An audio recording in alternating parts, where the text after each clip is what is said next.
여러분들을 지켜드리는 유일한 방송 펀드매니저 문견의 주식후견이 TV입니다. 요즘 참 재미있는 일들이 벌어지고 있어요. 그죠?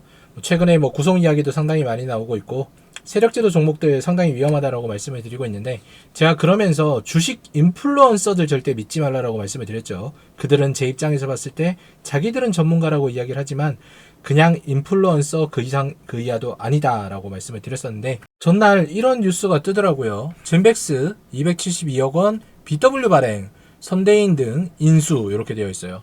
선대인 이분에 대해서는 더 이야기 드릴 필요가 없겠죠. 자, 젠백스 보시면 오늘 3%대 올라갔습니다. 시가총액 8천억인데 보시면은 회사 자체가 엉망이에요. 제가 이 빨간 색깔 뭐라고 말씀드렸죠? 난징적자다라고 말씀을 드렸어요.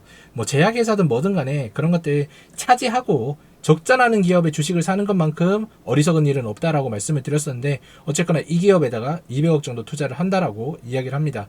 보유지분 보시면 아시겠지만 최대 주주가 30%도 가지고 있지 않는 그런 별로 좋지 않은 기업인 거죠. 그죠?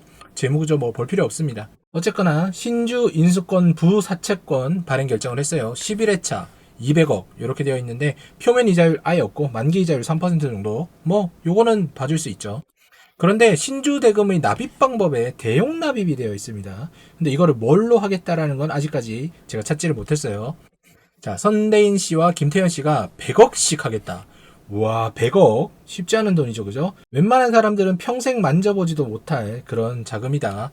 어쨌든 연도별 사용 금액이 25년에 100억 쓰겠고 26년에 100억 쓰겠다 이렇게 되어 있는데, 제약회사가 고작 이 100억 정도의 R&D를 진행을 한다는 것도 사실상 납득이 되지 않는 부분이다.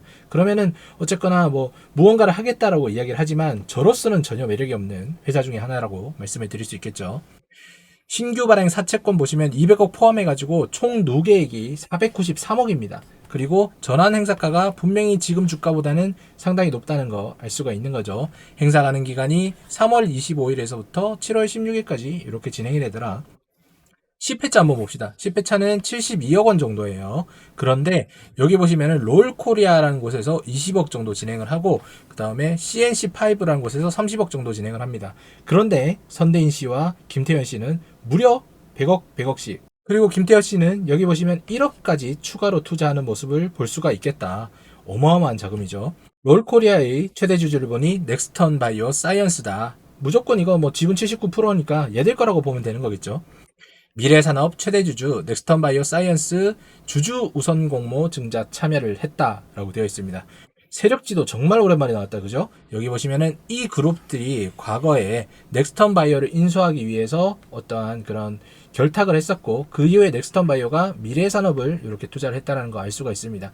그런데 이번에 넥스턴 바이오가 롤코리아라는 곳을 통해서 젠백스에 우회적으로 자금을 지원하는 모습을 볼 수가 있겠죠. 그것도 뭐로? 신주 인수권부 사채로.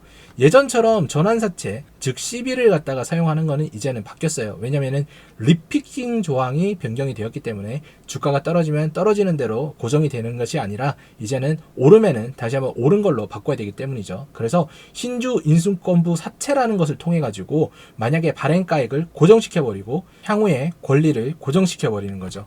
제가 요거에 대해서 조금 더 설명을 드리자면, 왜 세력들은 그러면은 CB를 쓰다가 이제는 BW로 넘어갔느냐, 요거에 대해서 설명을 드릴게요. CB는 전환사채잖아요. 말 그대로 부채를 향후에 어떠한 옵션을 갖다 행사를 했을 때 요게 주식으로 바뀌면서 회사는 자본으로 편입이 되는 그런 효과가 있었던 거죠. 그런데 이거는 CB 투자는 100억만 있으면은 충분히 100억을 모두 주식으로 바꿀 수가 있는 겁니다.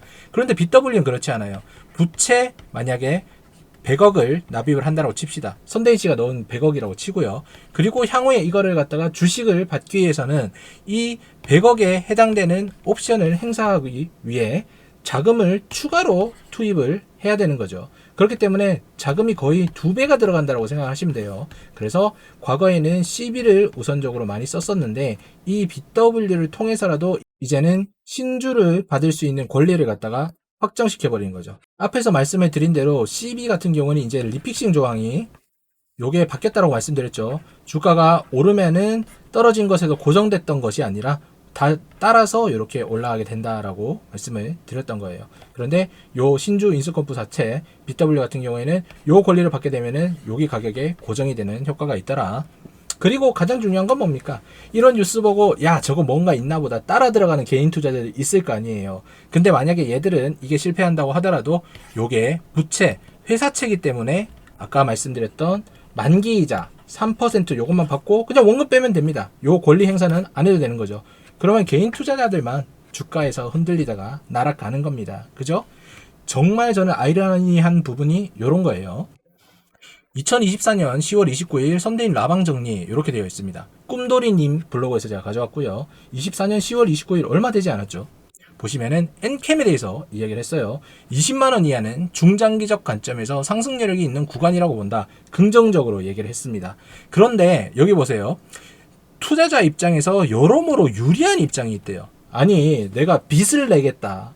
남한테 돈을 빌리는 게 빚지는 게 여러분들 이게 긍정적이라고요? 이게 뭐 말도 안 되는 소리입니까? 제가 그래서 인플루언서라고 얘기하는 거예요. 그죠?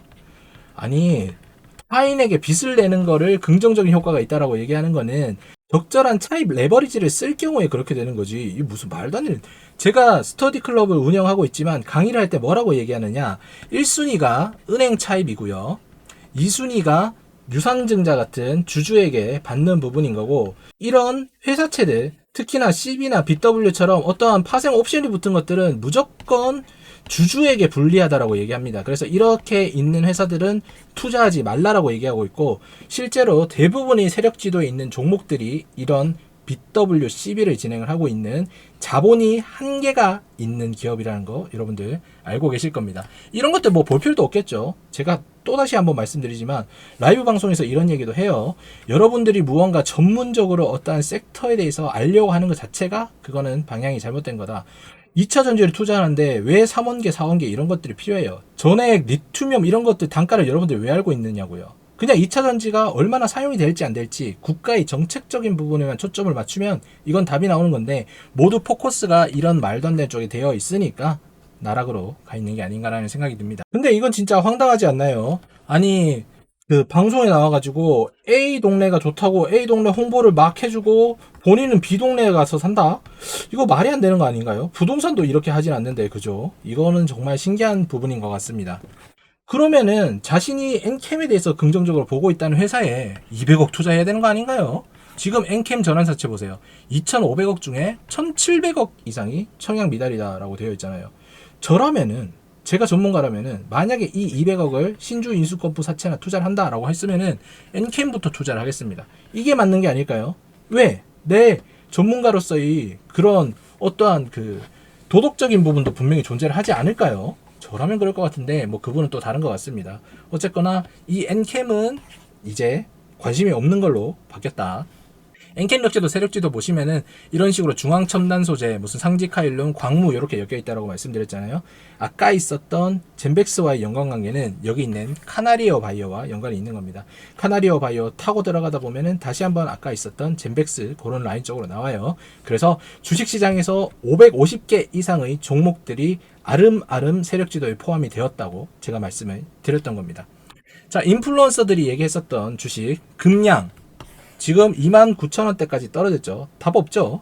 그리고 엔캠 394,500원에서 127,200원까지 갔었다.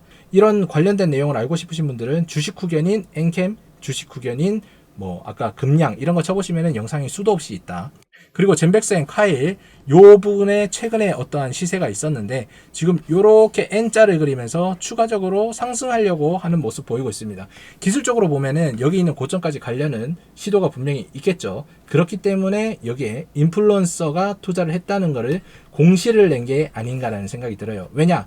변동성이 커지려면은 시장에 관심이 있어야 되는 거고 지금 어제 제가 영상에 올려드린 거에서 말씀드렸던 가격대 형성이 되지 않은 기업들 형성되지 않았다. 이런 기업들이 뭐라고 말씀드렸죠? 기대감만 있는 기업이라고 말씀드렸지 않습니까? 가격대 형성이 되지 않았기 때문에 주가의 방향은 위로 엄청나게 갈 수도 있고 아래로 엄청나게 떨어져도 이상하지 않다. 그리고 거래 정지되어도 이상하지 않다라는 거 말씀드렸습니다. 주식의 기본은 여러분들이 주주로 회사에 참여하여 그 회사의 이익을 공유받는 겁니다. 그래서 과거에 동인도 회사가 있었을 때부터 그런 주주에 대한 개념이 생기기 시작했던 거예요. 그런데 적자 회사의 주주가 되겠다? 이거 무슨 말도 안 되는 소리입니까? 이렇게 생각하시는 분들 주식 때려치세요. 주식 때려치시면은 여러분들이 잃을 일도 없다. 하지 않으면은 문제될 일도 없고 손실 볼 일이 없으니까 여러분들이 가정을 지키기 위해서 절대로 이런 종목 하지 않으셨으면 하는 바람입니다. 인플루언서들 스스로의 무덤을 스스로 파고 있는데 제가 이런 부분에 대해서 지속적으로 경고를 드렸죠. 앞으로의 행보도 기대가 되는 모습입니다. 추적하면서 제가 말씀드리도록 하겠습니다.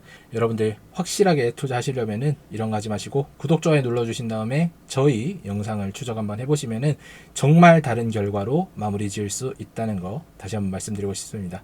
이제까지 했던 투자와 다르게 여러분들이 제대로 된 투자를 한번 해보겠다라고 하시는 분들은 설명란에 저희 프로그램들이 연결이 되어 있으니까 비용 지불할 거 비용 지불하시고 떳떳하게 그것 이상을 가져가 보시기 바랍니다. 오늘도 영상 시청 감사드립니다.